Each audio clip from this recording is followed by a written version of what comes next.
Hello there. Welcome into a Thursday edition of the show. Appreciate you joining me, whether you're doing so with your ears on air, online, or through the app, or whether with your eyes and ears on Facebook, Twitter, Instagram, and YouTube at XTRA Sports 1300. If you would like to elevate your experience with this show, you can always give your thoughts at 719-247-1313 or just drop a comment on whatever social media platform you're currently watching the show on.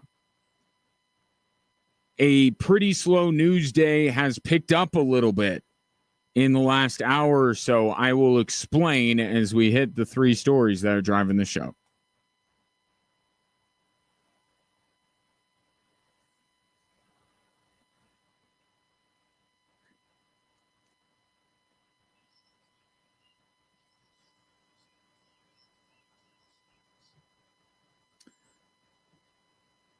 Story number one, Broncos versus Niners in a joint practice. Here's Sean Payton.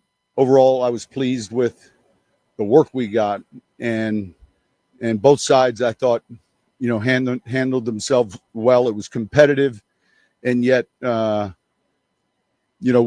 got a ton of situational work, 2-minute red zone, third down, a lot of teamwork. So a lot of players getting a lot of work. But who won, Sean? That's what we want to know. Who won the joint practice? And by most all accounts, whether it's from the Broncos perspective or the Niners perspective, the Broncos won today's joint practice.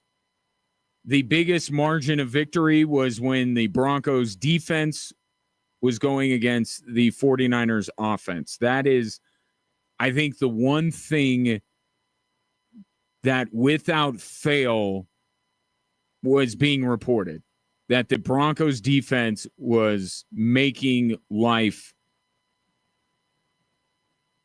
the bad place for Brock Purdy and company. On the other side of the football, by all accounts, the Broncos had their moments, but all in all, the 49ers defense held down the Broncos offense for the most part. So you add all of that up, Broncos won the joint practice. And it is somewhat emblematic of what I think this season is going to be. Not worried about the defensive side. If the defensive side isn't looking dominant at times, then that is a bigger story. Can the offense make some moves this year? That's what's most important to the Broncos' success this year. Encouraging that the Broncos, after they kind of hit their head against a wall quite a bit early on in the joint practice, they were able to find some success. But this is how most of this season is going to go. The defense is going to do their thing. They will at times look like the best in the league. And it will be ultimately up to the offense to hold up their end of the bargain. And the question will be, can they do it? Today, they did it just enough.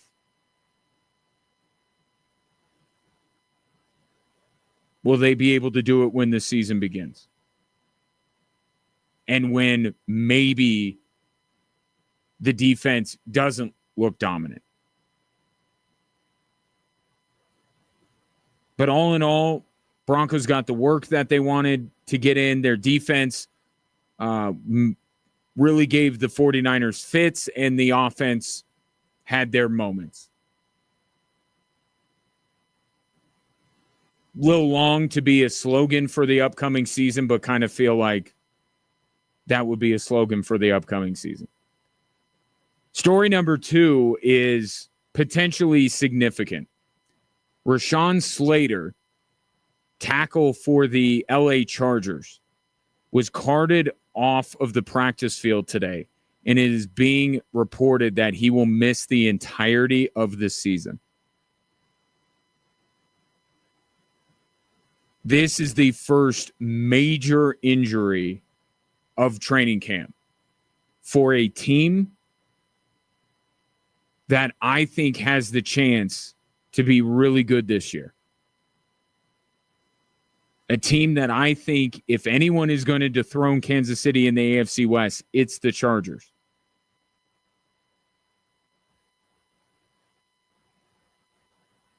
So now you have Justin Herbert's most trusted protector will be out the entirety of the year.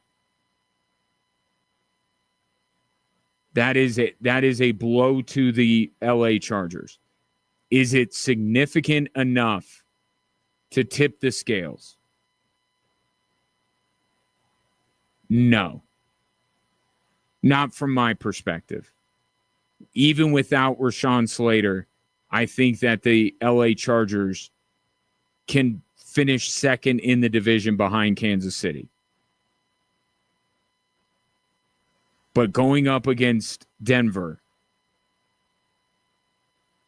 Vance Joseph and other defensive coordinators are going to be licking their chops with the imbalance, I suppose, that has been created on the Chargers offensive line. This is a significant injury, and it's one that could really hurt the Chargers.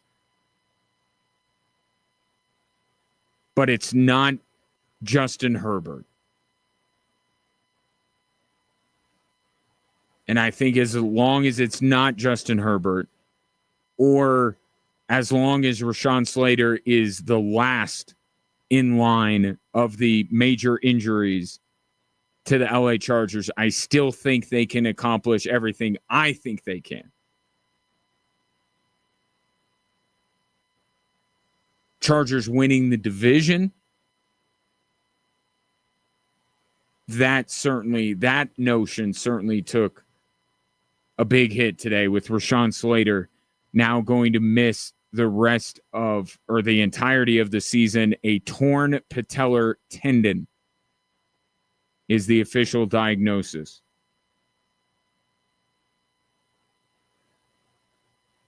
Man, and then nothing worse. I know the Broncos had the injury to Drew Sanders, but to lose a player that important, at least it's a significant blow to morale. I guess the one thing that you can say if you're a Charger fan is better if this is going to happen, better now than September or October, November, December. They can make adjustments, move some guys around, maybe make a move. They have some time to figure out how they're going to live without Rashawn Slater, but it's going to be difficult to replace him, certainly. Story number 3 today, as Cooper Rush just threw a pick. No Lamar playing for the Baltimore Ravens. Cooper Rush, the backup quarterback. That's one of the most fun things about the preseason, figuring out who the backup quarterbacks are. Apparently, it's Cooper Rush. So if Lamar Jackson got hurt, we've seen what Cooper Rush is capable of. Oh, that's definitely pass interference, though. Yeah. So no harm done by Cooper Rush as the Ravens have the ball first in their preseason opener against the Colts. Story number 3 is some good news for those of you who enjoy the game day experience at Falcons Stadium. When you go out to watch the Air Force Falcons this season, just know that there will be quite a few young men and women in uniform that will be joining you. As the cadet wing will be present, the school has announced for the home games this season. And it's something that, now, does it change the dynamic wins and losses this year for Air Force? No. But in one of the last bastions of pure college football, right? With all these other things that are going on that I'm not necessarily against. Wow, they did roll that a pick. So Colts have the ball now. I don't have a problem with a lot of the changes college football has undergone, but if you are a purist, Air Force and the other service academies are very much that, and they can be some of the best game day experiences you will ever have. But part of it is having the students there. And that's true at every school. To not have students at a game, that's not college football. But at a service academy, I think it's even more important. So this decision is a positive one and will add to the game day experience at Falcon Stadium. And I know for a fact that Troy Calhoun loves this because he believes his team feeds off of that cadet wing. So that is good news. 719-247-1313. Take your thoughts on the three stories that are driving the show. Thought it was pass interference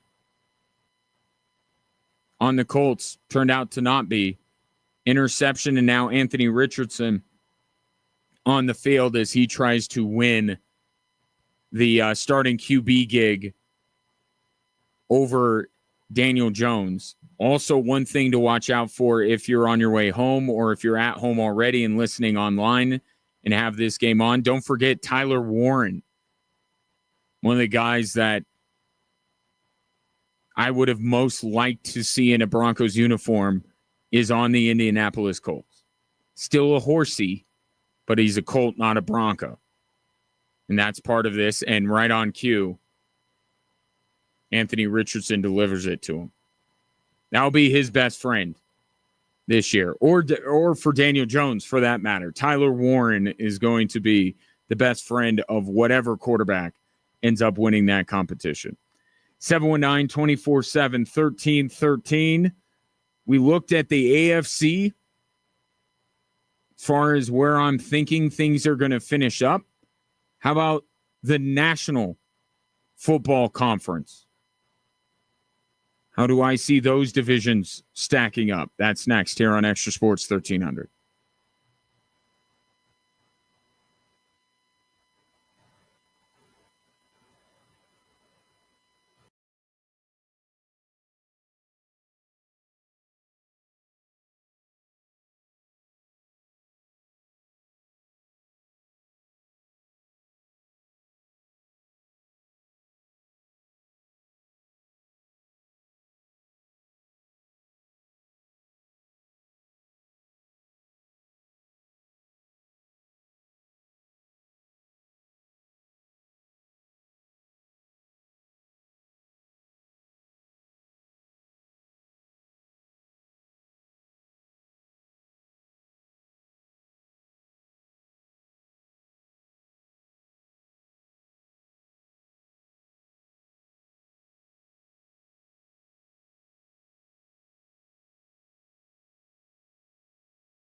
One other aspect you may be watching for, whether you're waiting till Saturday to watch the Broncos in their preseason opener or you'll consume preseason football between now and then, the idea that kickoffs will be back. Just saw the Ravens actually return a kickoff. Now, I do think because guys are trying to make the team that you will, I do think you naturally see more kickoff returns during preseason. I am a little bit skeptical that we can fully say that the kickoff is back and kickoff returns are back. But the NFL says they are. So that will be something to check out. Kyle Shanahan, after today's joint practice, was asked about Bo Nix. And Kyle Shanahan was quite effusive with his praise. Huge fan of him. We loved him coming out of college. I thought what he did last year was unbelievable. But anytime you've got a quarterback with a big arm who is very mobile, made of the right stuff, extremely tough, they got a real good one. And it's welcome praise. It means more when an opposing coach talks up the opposing quarterback. But I'm also not surprised that Kyle Shanahan, of all coaches, loves Bo Nix. Can't you see why Kyle Shanahan likes Bo Nix? What has been their entire premise at the quarterback position this whole time? They look for quarterbacks who maybe aren't spectacular athletically, may not be the highest touted quarterbacks, but the whole ceiling floor thing, lower ceiling, but higher floor. That's what Kyle Shanahan's been looking for.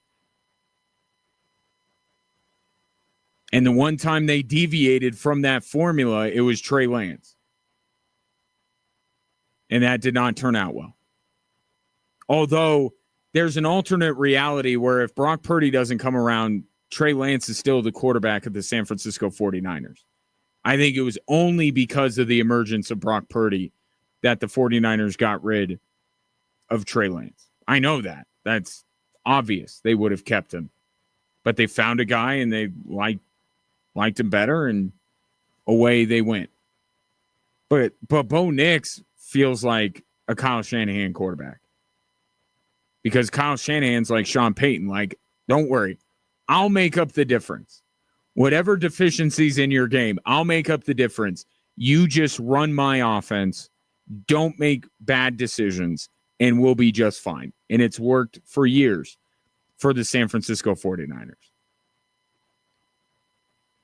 So I think Bo Nix is the type of quarterback he is right up Kyle Shanahan's alley.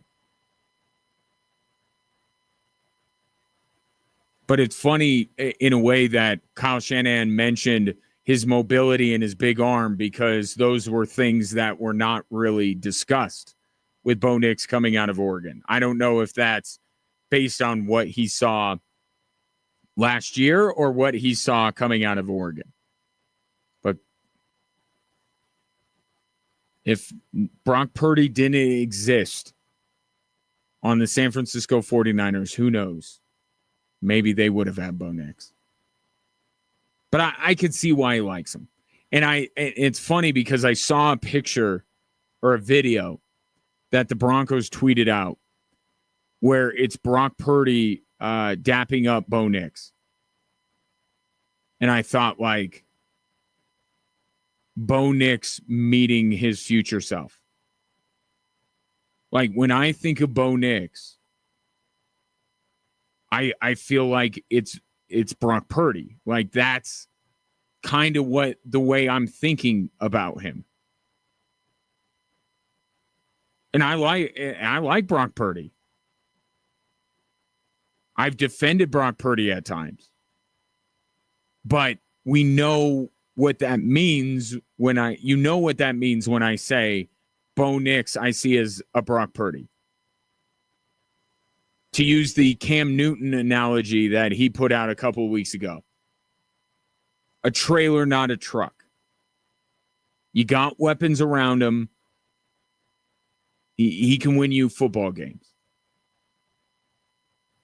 And when I talk about Bo Nix and my doubts that he will be one of the 4 or 5 best quarterbacks in the league, or any doubts I have about the Denver Broncos this year, it's almost not Bo Nix. I mean, I do think that it's reasonable to think that Bo Nix is going to struggle at times this season and may not look as good as he did in year one. But really, when I talk about Bo Nix, I'm talking about Sean Payton's unwillingness to stack the offensive side with weapons, right? In the draft, multiple opportunities to get more dynamic, better, more talented running backs, passed on him because he wanted RJ Harvey for a specific reason.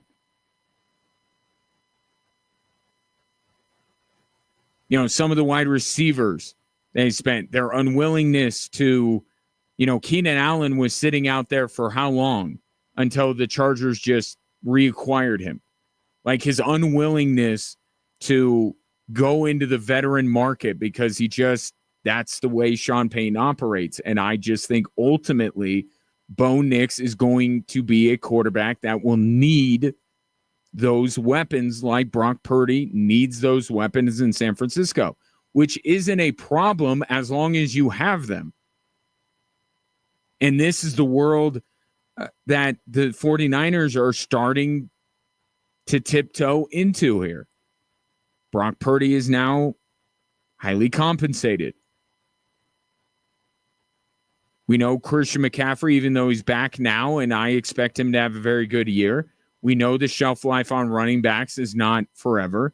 George Kittle's getting up there in age. They just unloaded Deebo Samuel.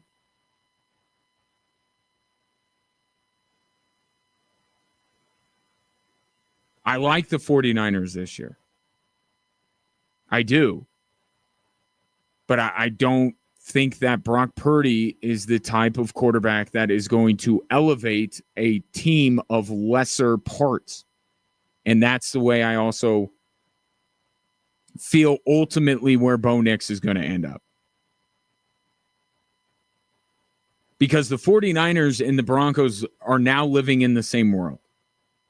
They're talking about the big game.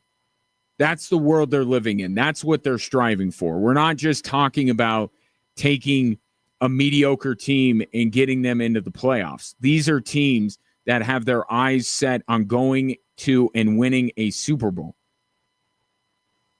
And whatever elevation that Brock Purdy and Bo Nix have done for their supporting cast, I just think there's a limit to it. And there's a limit to it when it comes to truly competing for a Super Bowl. Brock Purdy hasn't lived without many of these weapons. He still has them. But it's a good thing that he has them. And I think eventually, at the very least, Sean Payton is going to have to come to the realization that he's got to get more around Bo Nix. And if he does, could end up very good for the Denver Broncos. But it's my disbelief, if you will, surrounding Bo Nix is almost more about what he has around him than it is him at this point. Because I think one way about what he's going to ultimately end up being, but I know he's not anywhere close to what he's going to be, good, bad, or indifferent. And I pointed to next year. Next year's going to be the year where some grand proclamations about what Bo Nix is or is not are going to be made. I think right now it's too early.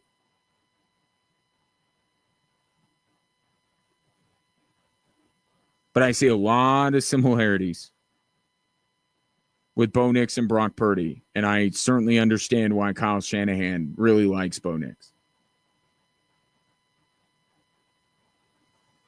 719-247-1313.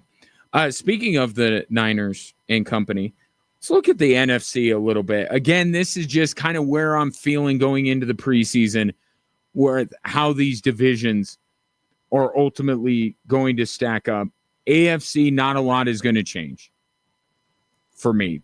Same teams that were contending for a division and won a division will do it again this year. A lot of the teams in that wild card conversation, including the Broncos, are still going to be in it. Not a lot changing in the AFC. In the NFC,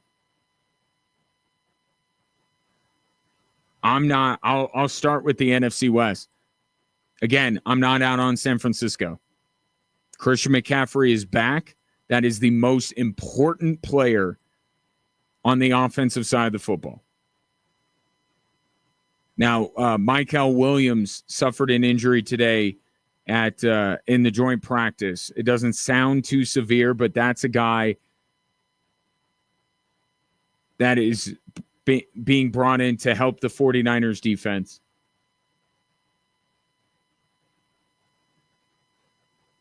I think they're a playoff team. I don't think they're a division winner. I think that's the Rams. This Matthew Stafford stuff, and this is why I do this now, and then we'll reconvene at the beginning of the season because I want to see how all this Stafford stuff goes. I think it's more precautionary at this point with him and resting him because of these back problems. But, Matthew Stafford has kind of gotten his butt kicked over the years, right? He spent a lot of time without much help in Detroit and just got pummeled. So this is not a new phenomenon for Matthew Stafford. Let's see if it's really serious or this is just Sean McVay and company acting out of an abundance of caution. If it's the latter, I think that the Rams are the team to beat in that division. I think their defense is really talented.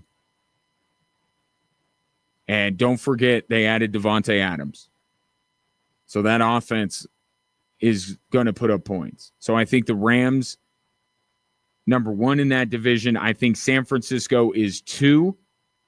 Seattle 3. I have my doubts whether Sam Darnold is just now this. And whether Seattle will do as good of a job getting the most out of Sam Darnold that Kevin O'Connell did. I think Seattle's the 3rd team in that division. And Arizona's interesting. But I think that they're 4th in that division. And I think we may need to have a conversation about Kyler Murray when all is said and done and what the Cardinals' plan is here to start to move up the division. Because I don't see them doing that. I think they could be tricky. I think they could be interesting. But I don't, as of right now, I don't see them finishing any higher than 4th in that division. In the NFC South, this is pretty easy. Tampa, I had a conversation with someone in the hallway earlier, and she wanted to put a bet down on a Super Bowl team, but obviously she was looking for one, not necessarily the favorite, but like a longer shot. That team would be Tampa. Now, I'm not saying Tampa's going to go to and win a Super Bowl, but they're about the longest shot that I would be comfortable with. But Tampa's good, and I think they're much better than everyone else in that division. And then I think it's obvious that Atlanta's next. It's just, can Atlanta give Tampa a run with Michael Penix as the full-time starter? I don't think that they can. I think Tampa rolls in the NFC South. I think Atlanta's 2, Carolina's 3. Question with them is how close to Atlanta will they be? You saw some good things from Bryce Young when they brought them back, and I got to give credit to Dave Canales and company. I thought when they pulled Bryce Young in favor of my guy, Andy Dalton, I'm like, that's it for Bryce Young. There's no going back. And I was wrong. Bryce Young came back, showed some things. Do I think that he'll lead the next great Carolina Panthers team? Absolutely not. But he was able to come back and be a better quarterback than he was before they benched him. Can Carolina make it interesting this year? And then New Orleans is just, they're bad. They're really bad. And the team, the fan base that is probably the most distraught over what Archie Manning said today is New Orleans. Because that, I got to believe for many Saints fans was the vision. Yeah, we're going to be terrible this year. But you know what? We'll be in a position to take Arch, and it will be a phenomenal story with Arch playing for the same team his grandfather did, bringing the Manning family back to New Orleans. So I think Saints fans are hoping that Grandpa Manning doesn't know what he's talking about. But New Orleans they're going to be bad. And look, it's not that they're devoid of talent, but they might have the worst quarterbacking situation in the NFL. I know I said Indianapolis was pretty bad. New Orleans is worse. But it'll be worth it if they land a legacy in Arch Manning in the spring. NFC North.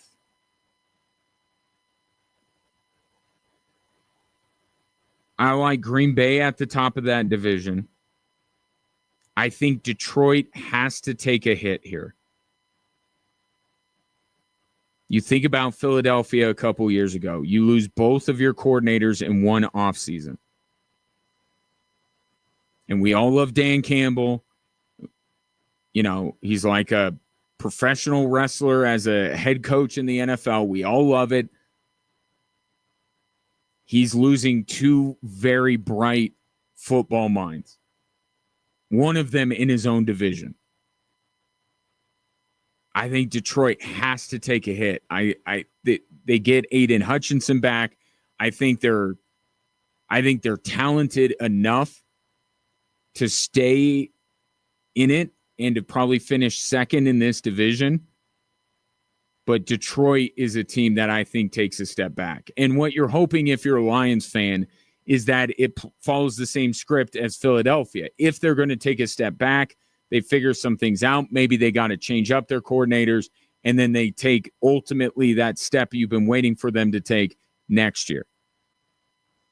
But Detroit has to take a hit for losing Aaron Glenn and Ben Johnson. They have to. And having Ben Johnson in the division doesn't help either. Ultimately, Detroit holds off Chicago for second in that division.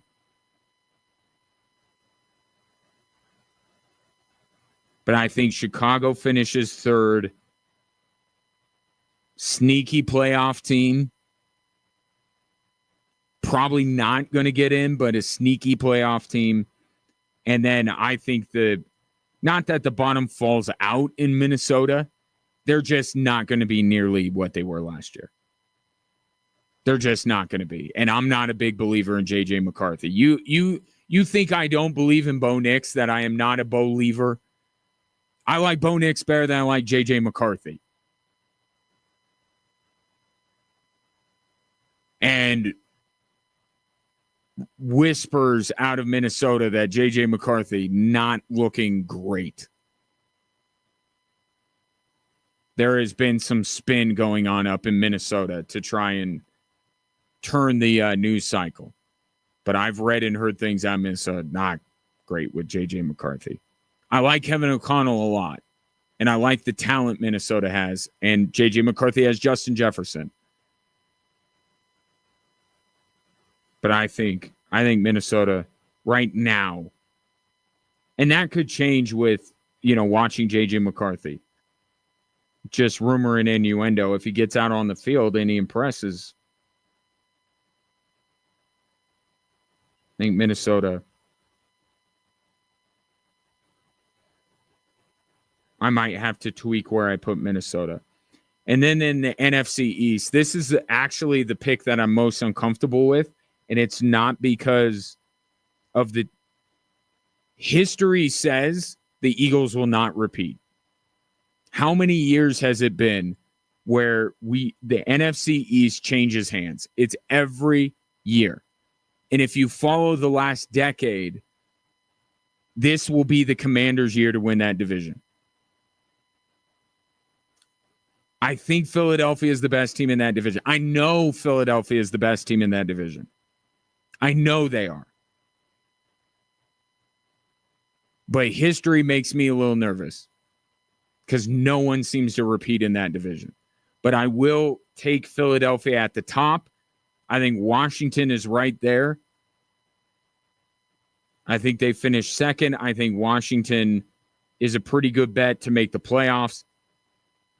Dallas, I'm not predicting the great demise of the regular season Dallas Cowboys this year like some are, because they are and have been very good for all of their faults, for all of their Jerry Joneses. They still seem to win a lot of games during the regular season. I think they're third in that division, but I think they win more than their fair share of games. I don't think they finish below 500. I'll say that. And then the Giants are objectively terrible. They have an interesting defensive front with Thibodeau, and now you add Abdul Carter. There's a lot of things to like defensively. Offensively, you know who their quarterback is. It's Russell Wilson, and eventually they're going to turn to Jackson Dart. The problem is I don't know where they're going to put Jackson Dart in at.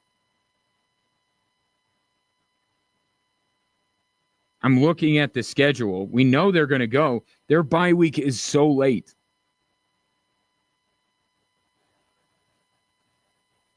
It's got to be there, though. Russell Wilson gets how many games?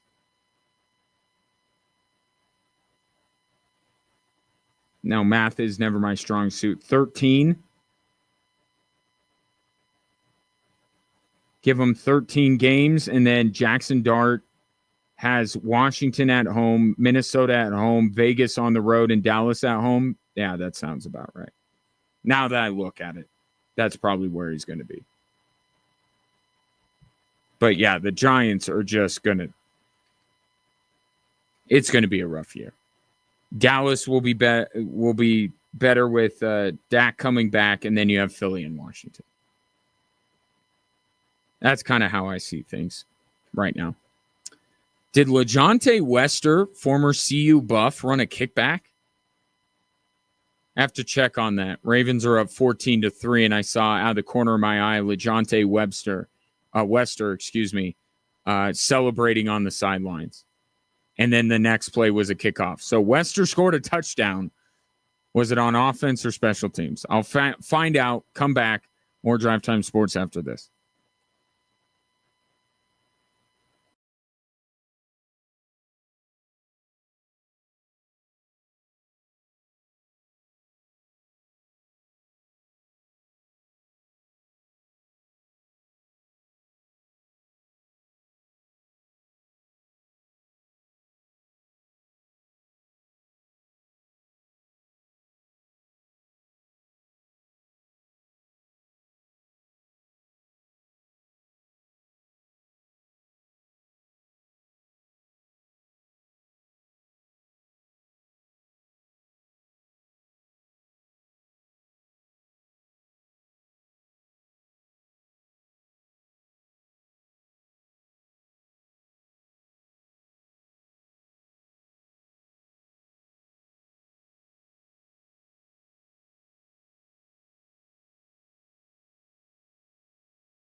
LaJohntay Wester with a, what was it, 87-yard punt return for a touchdown for the Baltimore Ravens.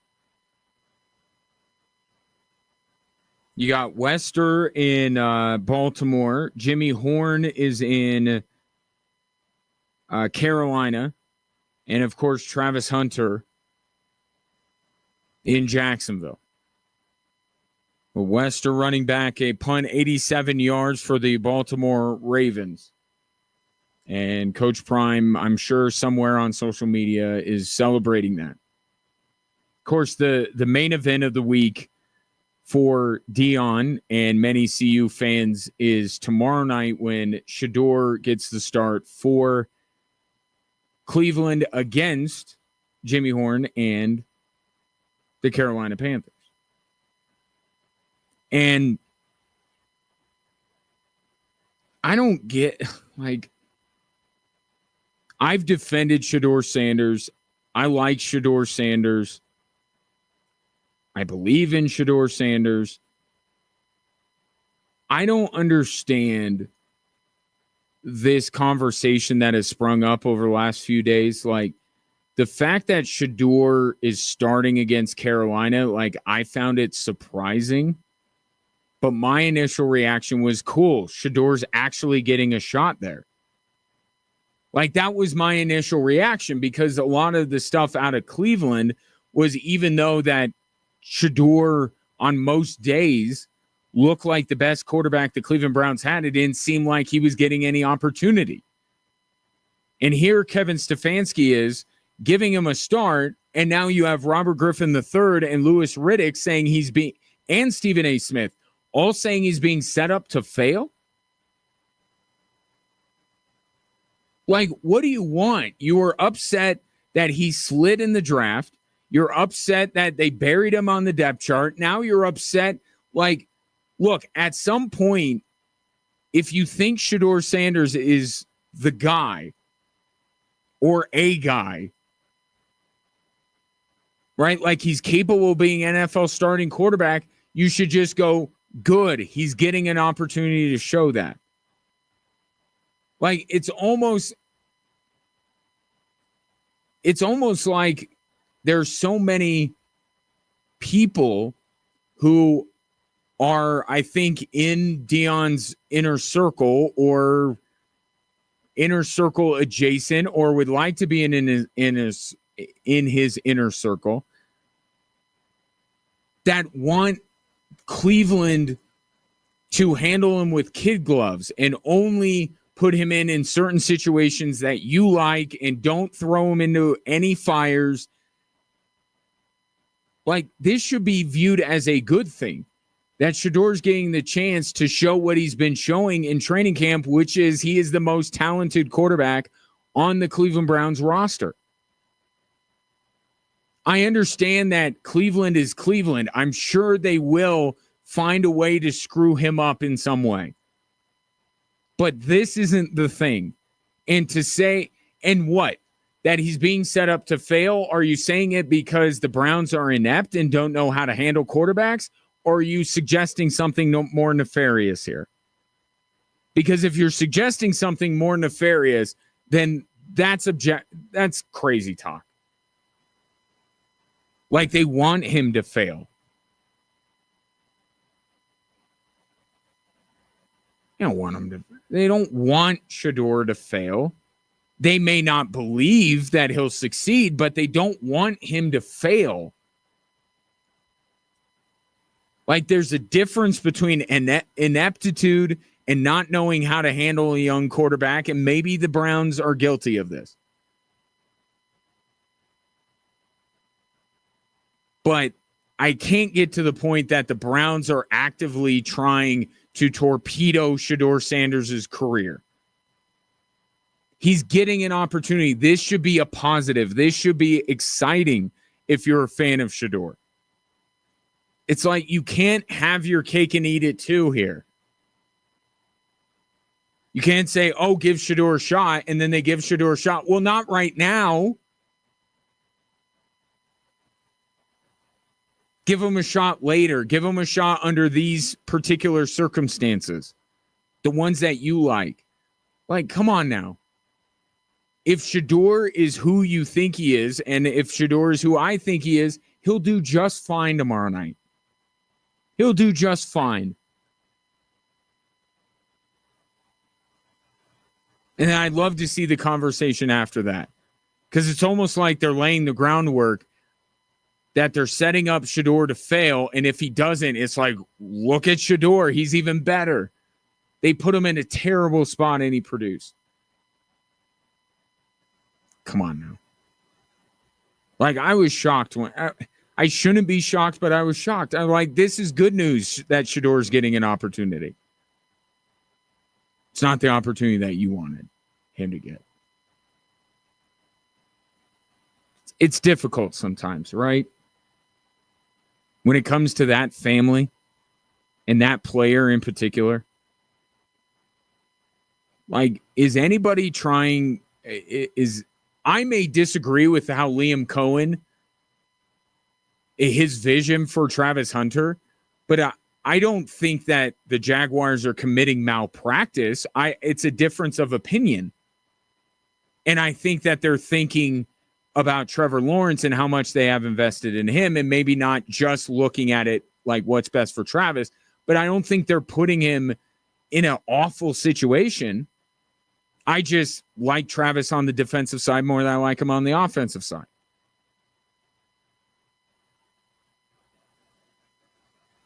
But nobody's really like rushing to Travis Hunter's side to go, this is totally unfair. The Jaguars are ruining him.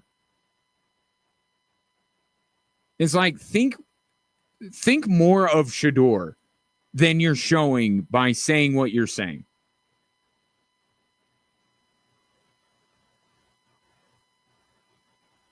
And do we even know if Carolina is going to play any of their best players? And by the way, who are Carolina's best players? Like, if they threw out their number one defense, would we really notice? We'd be like, there's J.C. Horn, I think. The Carolina Panthers in the preseason. Come on, think more of Shedeur than you're showing with these takes. He'll be just fine. But that's tomorrow. By the way, Joe Burrow. So the Bengals starting their main guys. Joe Burrow, I think, completed 6 of 7 for 71 yards and a touchdown. So he made light work of whatever the Eagles defense is tonight. I don't know how many normal players the Eagles got out there, but Burrow went right down the field, scored a touchdown. And then the Eagles turned around, went right down the field and scored a touchdown. Both of those things make a lot of sense. Joe Burrow carving up an opposing defense and the Cincinnati Bengals getting carved up. I don't even know if Jalen Hurts is playing. I got the Baltimore Indy game on, but I saw it on the crawl. Be surprised if Joe Burrow comes back in for the second drive.